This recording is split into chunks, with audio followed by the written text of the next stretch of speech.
Throughout more than half a century, Sir Cliff Richard has stood firm as a rock of the British music scene. Yet behind that dazzling spotlight lie emotional wounds he has had to keep buried for decades. Few know that the legendary singer once carried a deeply painful, unrequited love lasting 50 years. That woman was none other than Olivia Newton-John, whom he loved deeply but was never able to be with. The tragedy reached its peak when his close friend was the one who married her, and ultimately he was the one who stood by her in her final moments. A heartbreaking experience that made Cliff's inner world increasingly quiet and distant. That personal pain alone was not the end of it, because in 2014, a devastating storm struck, pushing Cliff into the center of a collapse. A dramatic police raid on his home, combined with a secret reporting arrangement with the BBC, became a fatal blow that destroyed the reputation he had spent his entire life building. Under public pressure and baseless accusations, the life of this talented artist deteriorated severely. He lost weight rapidly, suffered from shingles due to extreme stress, and fell into prolonged insomnia. Cliff's disappearance from the spotlight was not a surrender, but a painful withdrawal to heal a soul that had been wounded to the core. The story of Sir Cliff Richard does not begin on glamorous stages, but in the city of Lucknow, India in 1940. He was then named Harry Roger Webb, growing up amid a world shaken by World War II and the turbulent atmosphere of independence movements in India. In his early years, Harry lived in relative privilege with servants and comfort. However, changing times forced his family to make a fateful decision in 1948. When the colonial empire collapsed and India gained independence, the Webb family left their home aboard the SS Ranchi and returned to England, a promised land that was completely unfamiliar to young Harry's mind. This migration did not bring the wealth they had hoped for. Instead, the family settled in a small and modest house in Surrey. The stark contrast between life with servants in India and the harsh reality in England became a major shock, and it also ignited in Harry a strong determination to rise. In the small house in Surrey, Harry not only grew up facing the struggles of an immigrant, but also began to dream of something greater. Those years shaped a resilient and calm character, preparing the young Harry Roger Webb to soon shed his old name and become Cliff Richard. A musical icon who would change the face of British culture. This was the foundation of a legend, built from the dust of migration and the resilience against fate's harsh changes. As the name Harry Webb faded into the past, a legend named Cliff Richard officially emerged in the late 1950s, bringing a wave of freedom and ambition. The name Cliff was carefully chosen to evoke the image of a cliff, strong and steadfast amid the turbulence of life, combined with deep admiration for rock and roll hero Little Richard. It was 1958, when Cliff was just 18. When the notes of the hit Move It rang out, the entire UK was awakened from a long, dull sleep. It was not just a song, but the roar of a cultural revolution. It erased softness and injected a hot, powerful energy into British rock music. Audiences at the time, used to calm melodies, were stunned by a young man with slicked-back hair, fiery eyes, and explosive stage presence. The Cliff hysteria craze began to erupt, a wave so intense that people compared him to Elvis Presley, the king of rock and roll across the Atlantic. But Cliff's ambition did not stop at explosive music. He soon moved into acting, becoming an iconic figure of his generation. His roles in Serious Charge and Espresso Bongo showcased not only his charming looks, but also his emotional depth on screen. The peak came with the blockbuster Summer Holiday, 1963. Its vibrant visuals, hopeful bus journeys, and uplifting music turned the film into a national cultural phenomenon. To audiences of the time, Cliff Richard was not just a singer. He was the embodiment of youth, a golden ray of sunshine after the harsh post-war years. His smiling face, leather jacket, and confident style became a blueprint for youth culture.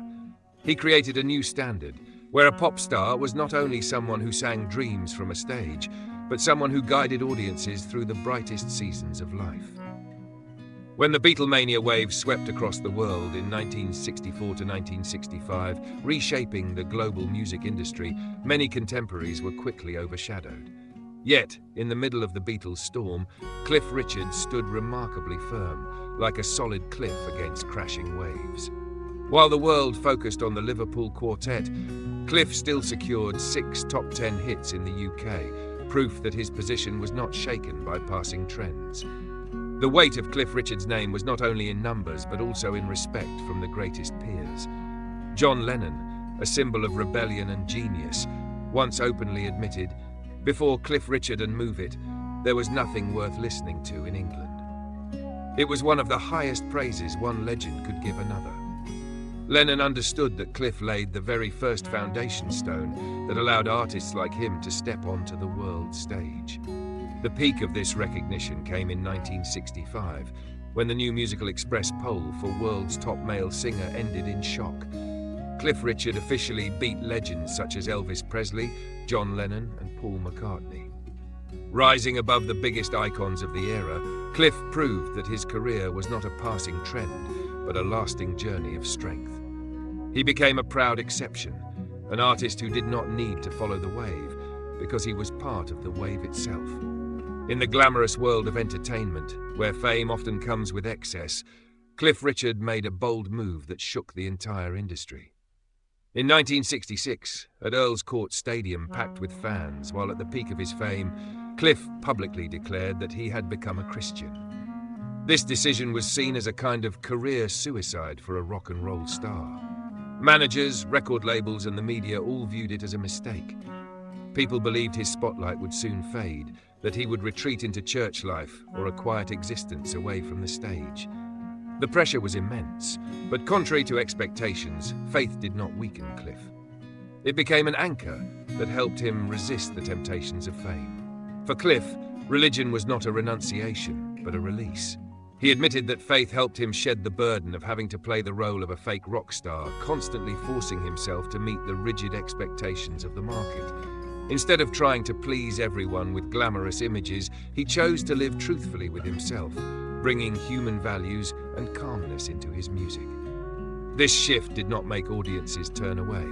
On the contrary, it created a new depth, a more authentic spiritual connection between the artist and his fans. Cliff proved that you can still be a legend even when you choose to live a mindful life and remain steadfast in your beliefs. After this bold transformation in the mid-60s, many questioned Cliff Richard's ability to sustain his career. Yet, contrary to predictions of decline, he staged remarkable comebacks, turning his career into an ever-rising trajectory. In the mid-70s, as disco began to take over, Cliff surprised everyone with Devil Woman, 1976, a seductive, haunting track that won over even the most demanding names, such as guitar legend Jimmy Page and Sir Elton John. Cliff did not just sing, he seemed to capture the soul of each decade. He was crowned the King of Christmas Music after Mistletoe and Wine, 1988, dominated the charts and became the best-selling single of the year in the UK. But his most astonishing achievement is a record that may never be broken. Cliff Richard became the only singer in music history to have a #1 single across 5 consecutive decades, from the 1950s through the 1990s. Even when mainstream media tried to push him aside, claiming he was too old for the modern music era, Cliff still proved that the power of his fans was unstoppable. In 1999, when major radio stations simultaneously boycotted him, his modern hymn, The Millennium Prayer, still rose to #1. It was a blow to age-based prejudice, affirming that Cliff's music was not tied to any single generation, but to anyone capable of feeling emotion. He was not just an artist, he was a living monument, one who patiently wrote music history through unprecedented records and an undying passion. Amid the dazzling stage lights and legendary achievements, Sir Cliff Richard's life still contained a deep minor note, his relationship with Olivia Newton-John. They first met in 1971, and from that moment, a special bond was formed. It was not merely artistic harmony, but a sincere emotional connection that went beyond professional collaboration. Cliff repeatedly admitted in interviews that he loved Olivia deeply. However, fate brought painful irony. At the time those feelings developed, Olivia was engaged to Bruce Welch, a member of Cliff's own band. Between personal love and professional bonds, Cliff chose to step back, keeping his feelings hidden in order to preserve peace for the woman he loved and maintain a valued friendship. Although they could not become lovers, they remained two essential parts of each other's lives. Their friendship lasted for half a century, steady and beautiful like an endless love song. Until 2015, on Cliff's 75th birthday stage, they still performed a final duet, a moment that moved millions of fans with its enduring harmony and sincerity. When Olivia Newton-John passed away in 2022, Cliff Richard's world seemed to collapse once again. Her passing was not only the loss of a close friend, but the closing of a long, unfulfilled, emotional chapter, a silent love that stayed with him for a lifetime, becoming both the most beautiful and most painful memory he carried in his heart. In 2014, a seismic event struck, tearing apart the peace Cliff Richard had carefully built.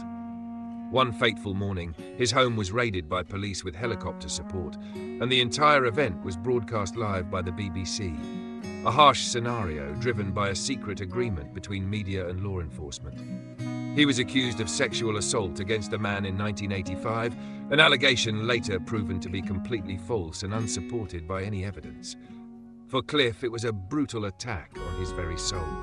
His home, once a safe refuge filled with cherished memories, became tainted in his eyes after the search. For 22 long months, he was surrounded by public suspicion, hounded by the press, and trapped in a costly investigation. The shock eroded his health to the core. He became a shadow of himself, suffering from chronic insomnia and shingles caused by extreme stress. Yet even in that darkness, Cliff Richard did not choose surrender. He fought to the end, not only to clear his name, but also to defend the human rights of anyone at risk of becoming a victim of hostile media. In 2018, history recorded his triumphant legal victory over the BBC for invasion of privacy. This was not just a legal ruling. It was a transformative moment that forced British media to change how it reports police investigations. Cliff won, but the cost was a permanent psychological scar. The affirmation of his dignity, even when legally restored, could never fully heal the years when the world turned away from him. The journey of Sir Cliff Richard is not only a musical epic, but also a profound lesson in the resilience of human dignity in the face of the harshest adversity. Although he was fully exonerated after years of media storms, Cliff understood that the shadow of those false accusations would always linger in public memory. It is the pain of an artist who devoted his life to beauty, yet was turned against by the very world he served in his most vulnerable moment. Cliff Richard is not only a musical legend defined by records, he is a symbol of survival. Over nearly 7 decades, from a young Harry Webb boarding a ship leaving India to a composed Sir Cliff Richard facing media storms, he proved that fame may come and go, but character and faith are what create permanence. His journey closes with a powerful message. The right to privacy and human dignity is inviolable, whether you are an ordinary person or a global superstar.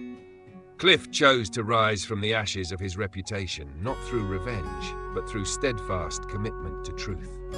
He ended his life's storm not as a defeated victim, but as a survivor who walked through fire, leaving behind a legacy of compassion and pride. The story of Sir Cliff Richard has come to an end, but his music continues to echo. A testament that no matter how fierce the storm, the voice and dignity of a true human being will always be the final sound that remains.